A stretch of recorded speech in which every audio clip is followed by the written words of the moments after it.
주셨던 사전 질문 몇 개 질의응답을 하고 현장에서 여러분들의 고민 해결도 들어보도록 하겠습니다. 자, 그럼 사전 질문 첫 번째부터 만나보시죠. 중1 외모에 관심이 많은 사춘기 여학생 엄마입니다. 아이랑 요즘 대화를 길게 하다 보면 갈등이 일어나더라고요. 아이의 행동과 말투가 정말 거슬립니다.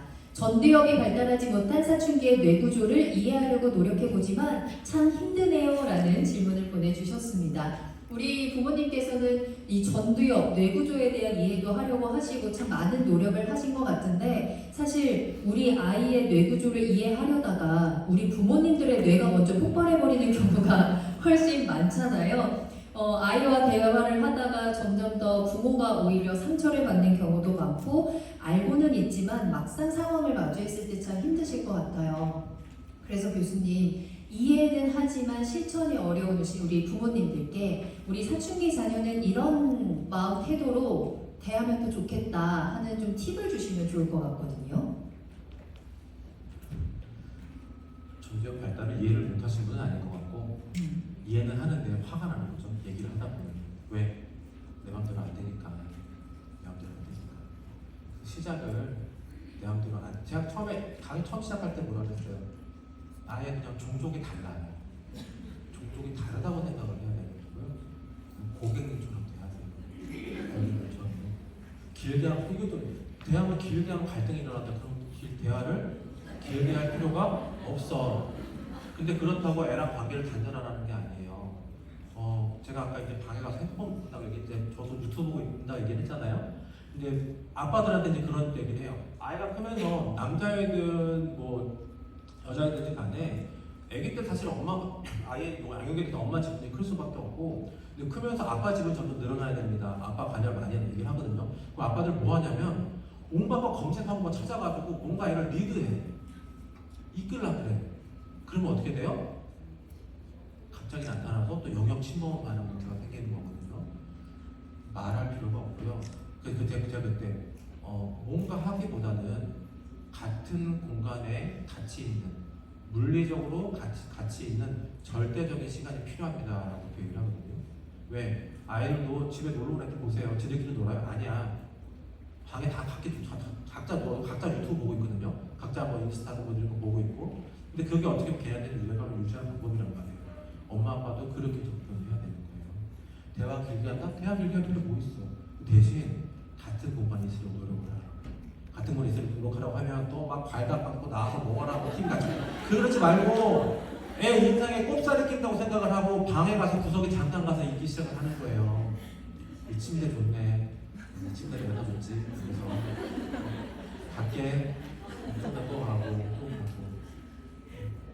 그걸 먼저 시작을 하세요. 대화가 논리적으로 내가 상대방을 바꾸려고 하면 돼. 근데 이 사람이 내 편이고 나랑 같이 한다면 사실 뭐 우리가 일할 때도 마찬가지잖아요. 그 사람은 유대관계가 굉장히 중요한 거고 그게 먼저 돼야 되는데 그게 먼저 되려면 어떻게 된다? 절대적으로 물리적으로 같은 공간에 있는 시간을 늘리셔라. 근데 그렇게 하려면 어떻게 된다? 내가 사는 집에 내 집은 저기지만 걔 공간이라 생각하고 내가 좀 걔 인생에 걔 공간에 꼽살이 낀다 생각하고 겸손한 마음으로 조금 붙어있다가 나왔다가 조금 더 오래 있다가 나왔다가 그렇게 시간을 먼저 늘려보세요. 사실 부모 자식 간에 무슨 대화가 필요가 있겠어요. 근데 그 관계가 확인이 내가 지금 막 이게 바뀌면서 혼란이 오면서 그 관계가 헷갈리는 상태인 거야. 그럼 그게 내가 네 편이야 라는 시그널을 그렇게 조금씩 주면서 되면은 좋아질 거예요. 네. 시간이 약이다 라는 말이 생각이 나는데 그 시간이라는 게 우리 아이와 함께 있는 시간을 많이 보낼수록 아이와의 관계에서도 조금 더 약으로 작용을 하면서 대화의 문이 열리지 않을까 싶습니다. 우리 아이는 나와 다르다는 것을 인정하는 것이 가장 첫 번째일 것 같고요. 필요한 말을 제대로 전달하는 거. 사실 가서 우리 11시까지만 핸드폰 하기로 약속했으니까 약속 지키자 하면 되는데 우리 거기서 더 가잖아요. 너는 맨날 약속도 안 지키고 방은 왜 이렇게 지저분한 거야? 너 어디 시험 봤다 왔는데 그거 잘 나왔어? 가잖아요. 그러지 않도록 짧은 대화를 통해서 우리 아이들과 함께 있는 시간을 늘려가시면 도움이 될 것 같습니다. 자, 그러면 두 번째 질문도 바로 만나보도록 할게요. 이 질문은 조금 마음이 아프더라고요. 1학년 아이가 최근에 엄마에 대한 욕설을 써놓은 것을 발견했습니다. 평소에는 애교도 많고 나쁜 말을 전혀 안 하던 아이라서 충격이 굉장히 큰데요. 부모로서 대화를 해봐야 한다는 건 알고 있지만 어떻게 접근해야 할지 고민입니다. 너무 놀라버린 제 마음조차 컨트롤이 잘 안 되고 있어요. 어떻게 아이와의 관계를 회복해야 할지 고민이 됩니다. 라는 질문 남겨주셨습니다. 정말 이 욕설을 보셨을 때 얼마나 그 충격이 크셨을까요? 일단 우리 부모님의 그 놀라신 마음을 진정시킬 수 있는 팁도 필요할 것 같고요. 이럴 때 아이와 어떻게 대화를 좀 나눌 수 있을지 알려주시겠습니까? 이게 이제 질문지에는 워딩이 그대로 적혀 있어요. 네. 제가 그걸 보고서는 아휴 했는데 여기 혹시 계신가요? 계셔도 말씀 안 하시겠죠? 얘가 엄마한테 대놓고 얘기한 거 아니면 그냥 못 본 척해. 아니 그럴 수 있는 거 아닌가? 대놓고 앞에서 얘기했다면 그때부터는 훈육을 해야 돼요. 네 마음이 어떻든 네 머릿속에는 이러면 안 된다는 거를 해야 돼. 고객님 그렇게 하시면 안 됩니다. 해야 되는데 뒤에서 그냥 이렇게 이거 적어놨다? 그럼 그냥 못 본 척해. 왜? 그게 얘의 엄마에 대한 뭐 기본 아니라고. 그냥 그 순간 짜증나서 지도 모르게 이게 이제 전투역에서도 그렇게 하면 안 돼 하는데 변형기에서 불알 확 올라오면서 그냥 적어버린 거거든. 거기서 크게 신경 쓸 필요가 없어. 그런데 열받죠. 그럼 학교 갔다 왔을 때 집을 싸놔 그냥 나가라고. 너 이렇게 보면 다 그럴 수는 없으니까 그냥 보고 이 자식도 뭐 짜증 났나 보네. 고약한 놈, 고약한 놈. 속으로 욕 한번 하시고 그냥 못 본 척해요. 근데 만약에 대놓고 엄마한테 욕했다, 대놓고 엄마한테 욕했다. 그러면은 일단은 그 흥분된 상태는 흥분은 시간이 지나면 가라앉거든요. 흥분된 상태에서 얘를 바꾸려고 하면 안 돼. 그냥 내버려. 흥분이 가라앉을 때까지. 어떤 거냐? 애 막 뭐 마트가 사달라고 들어눕잖아요. 나 옆에서 엄마 쭈그려 맞아서 가만히 있으라 그러거든. 왜 가만히 있냐? 힘을 아끼는 거야. 언제를 위해서. 얘는 에너지 거기 쑥 내려오거든요. 딸이 쑥 내려오거든. 그러면 그때부터 엄마가 뒤축한 에너지 갖고 말로 자글자글 조지는 거야. 왜 그렇게 하면 안 되는지. 그런 말. 욕설도요. 왜 그런 얘기 많이 하거든. 그럼 제가 애한테 그런 얘기 합니다. 야, 너 내가 진료할 때, 이 하면서 막 무슨 뭐 쌍시원 나고 욕하면서 진료하면 어떨 것 같아? 갑자기 대답을 안 해. 아, 말해봐. 넌 욕하잖아. 왜? 내가 나도 욕하면서 진료하면 어떨 것 같아? 그럼 가만히 있어. 너 여기 오겠냐? 안 온대. 그럼 난 더 열받지. 야, 넌 욕하면서 왜 나는 안 되고 너 여기 안 온다 그래? 가만히 있어. 이상하지. 내가 욕하면 이상하지. 욕이란 게 그런 거야. 감정이 어떻든지 간에 욕이란 게 사람한테 묻으면 사람 가치가 떨어져 보여. 그렇게 해서 그냥 설명을 해주거든요. 이렇게 해준다고요? 지금처럼 이랬으면 아유 음식이 열받으니까 엄마도 같이 욕 한번 해. 엄마도 같이 욕 한번 하고 못 본 척하고 넘어가. 이거는 그렇게 문제될 상황은 아니에요. 그러니까 순간적인 감정의 표출 방법의 하나이지 정말로 엄마를 싫어하는 거는 아니라는 점을 어머님들이 그걸 아신다면 조금 놀란 마음이 좀 진정이 되시면서 위로도 되실 것 같습니다. 자, 그러면 세 번째 질문도 만나보도록 할게요. 공부에 대한 질문 정말 많이 주셨거든요. 공부가 하기 싫다고 하는데 억지로 하라고 해봤자 잔소리만 되고 득이 없다는 걸 잘 알고 있어서 본인이 공부의 필요성을 느끼면 하겠지라는 생각이 들어서 따로 말은 하지 않고 있습니다. 하지만 마음 한편으로는 이러다가 너무 공부를 놔버리는 건 아닐까 하는 고민도 혼자 하고 계시는데요. 공부가 싫다는 아이에게 어떤 말을 하면서 조율해야 할까요? 라는 질문 보내주셨어요. 사실 공부가 하고 싶어요 하는 아이들이 있을까라는 생각이 들 정도로 모든 아이들은 공부가 하기 싫죠. 하지만 그렇다고 그냥 마냥 내버려 둘 수는 없는 거니까요. 그래서 교수님, 이 공부와 관련된 대화를 잔소리가 아니라 조언이나 대화로 풀어갈 수 있는 방법이 있을까 궁금합니다. 그냥 잔소리라 생각을 해야 돼. 아이고. 그냥 그러니까 안 되는 거예요.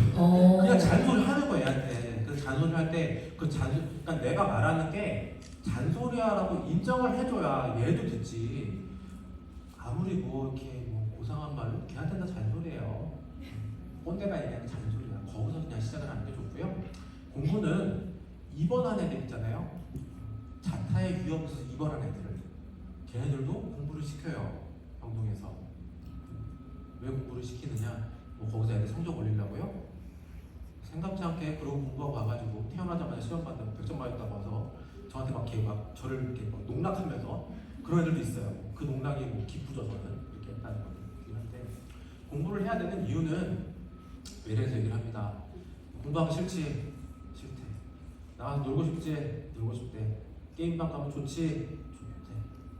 나는 여기서 한번 진료하면 시작하면 뭐 한 평균 4시간은 화장실 가 아니 몰라 진료보면 그렇게 하잖아요. 왜냐면 여러분 놀라실 필요가 없어요. 여러분들 왜 그런데도 와서 한 30분 40분 기다리잖아요.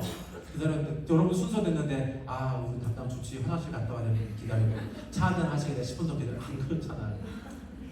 나는 여기서 4시간 동안 뭐 하고 싶을까? 물론 뭐 싫지는 않은데 나도 힘들다. 근데 내 일이니까 하는 거다. 네가 공부하는 이유도 네 일이니까 하는 거야. 왜 이걸 왜 이거 지금부터 이렇게 하는 이유는 발달한 과정이라 그랬잖아요.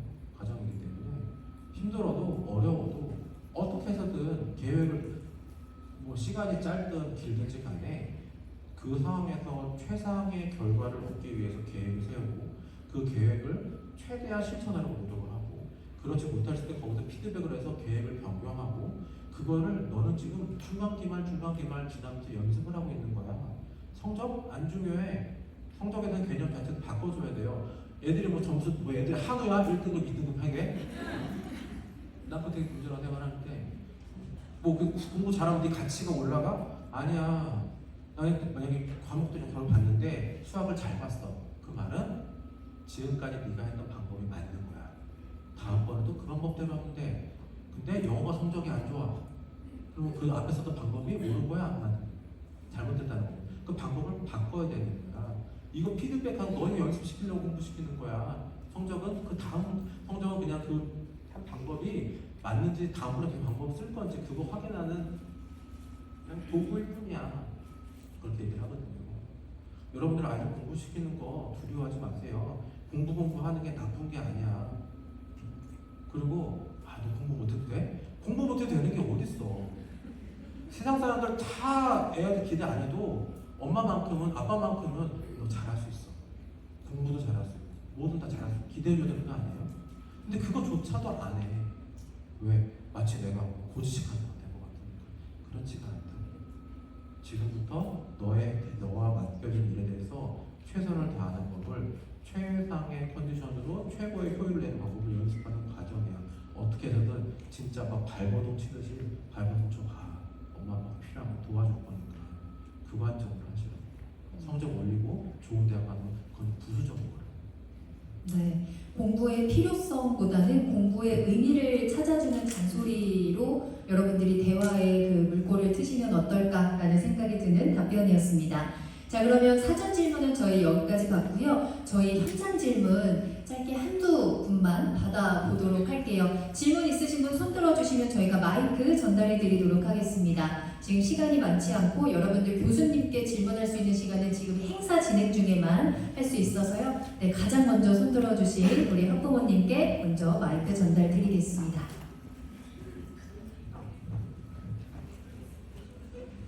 네, 안녕하세요. 반갑습니다. 안녕하세요. 네. 중학교 1학년 딸을 두고 있고요. 근데 이 친구가 감정 기복이 엄청 심해요. 거의 대화를 하다 보면은 감정 기복이 심하니까는 제가 어떻게 이 친구랑 얘기를 해야 되는지 모르겠어요. 네, 감정 기복이 심한 우리 사춘기 자녀와 대화하는 방법이 궁금하다라고 하셨는데 이 감정 기복 심한 것도 그 사춘기의 특성이잖아요. 이거를 오롯이 받아줘야 하는 건지 어떻게 하면 좋을까요? 아니 오늘 제가 설명드린 걸로 다 대답이 되지 않나요? 그래도 좀 더 정확히 구체적으로. 근데 아이가 감정 기복이 사실 그냥 감정 기복이 사춘기 때 심해진다고 얘기를 하는데 그 정도에 따라 조금 많이 달라요 사실. 감정 기복이 커진다는 거, 애가 예민해지고 짜증스러워진다는 건 어떻게 보면 청소년기 우울증이 어른 우울증이랑 다른 차이점이기도 하거든요. 그래서 많이 그런 데를 많이 물어보세요. 그러면 어디까지가 사춘기고 어디까지가 이런 우울증이나 이런 다른 문제가 생긴 건지 봐야 되냐. 첫 번째 감별할 점은 뭐냐면 이거 하나만 감별하면 돼요. 애가 기능이 잘 유지되고 있는지 아닌지 같이 보세요. 애가 막 감정적으로 막 들여다가 사는데 엄마가 보기에 중학교 1학년이라 했잖아요. 중학교 1학년에 맞게 그냥 기본 본인 가꾸는 거나 학교 가는 거나 부모와의 관계 말고 친구들 관계에는 적절한 기능 유지가 된다? 그럼 아이가 그냥 사춘기 정도가 왔구나 생각하시면 되고, 그렇지 않아 뭔가 기능상의 친구 관계나 학습 관계는 기능이 그러니까 원래 못했는데 못한 거 말고 그냥 떨어지는 거 같아. 그러면은 그때 병원을 데리고 와야 되는 거고요. 그 감정 기복이 너무 심하다? 그러면 그 순간에는 대화를 하지 말아야 돼. 그리고 제가 그랬잖아요. 애가 활활 타오르고 있으면 타락 하고 나는 뭐 해야 돼? 에너지를 비축해야 돼. 애가 축 떨어질 때 그때 앉아서 하나씩 차근차근 알려줘야 되는 거예요. 고객님 아까 화내셨는데 이래 화내실 것 같은데 이러시면 안 됩니다. 엄마한테 그런 말씀은 되겠어요? 엄마는 그때 많이 속상했어요. 근데 같은 말이라도 활활 타오를 때 그거 얘기하는 것보다 기름 붓는 거야. 그래서 그 시간을 기다리시라. 애가 에너지가 떨어질 때까지 그 감정의 고관적인 시간 지나갈 때 기다리시라. 그러고 나서 절대 그냥 넘어가지 말고 붙잡아 놓고 얘기를 해야 돼. 이런 상황은 그럼 다음번에 네가 이렇게 하면 좋지 않겠니? 그리고 그때 되면 애도 그냥 얘기해. 엄마가 그랬잖아. 그럼 엄마 안 그럴게. 다음번에 엄마도 안 그럴게. 근데 이런 거 있어요. 아니야. 근데 그거는 엄마가 해야 되는 일이야. 너한테 했어야 되는 얘기야. 그래서 그 시간 좀 넘기고 얘기하세요. 네. 사춘기 자녀를 대할 때는 부모가 그 상황에서 직접적으로 개입해서 무언가를 도와주려고 하고 싶죠. 우리 부모님들 마음은 빨리 해결해주고 싶지만 하지만 한 발 물러나는 게 가장 첫 번째 단계다라는 생각이 드네요. 도움이 되셨으면 좋겠습니다. 질문 한 번만 더 받아보도록 할게요.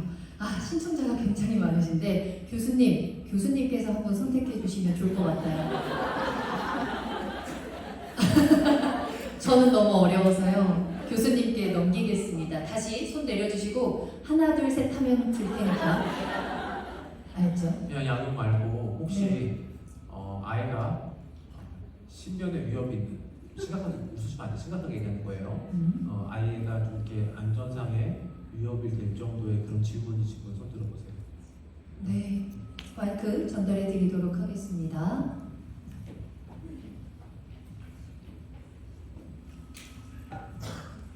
내 아이를 양육한 엄마인데요. 네. 둘이가 ADHD로 지금 약을 먹고 있는데 다른 병원에서는 이제 또 아니라고 하고 여기서는 이라고 하는데 둘째가 우울증이 심해서 지금 약을 먹고 있는데 이 아이랑 소통을 어떻게 해야 될지. 요즘 이 ADHD에 대한 고민이 정말 많으신 것 같더라고요. 그래서 지금 자녀분이 병원 치료도 받으시는 것 같고 약도 드시고 계시는데 이 아이를 가정에서 부모님이 어떤 역할을 해주면 더 좋을지 조언을 부탁드리겠습니다. 혹시 저한테 오고 계신 건 아니죠? 교수님께 치료받고 계세요? 강주로 가고 있어요. 광주로. 제가 가끔 부모님들 얼굴 기억 못해가지고 실수할까 봐 한번 제가 여쭤봐요. 일단 박수 한번 쳐주시죠. 애를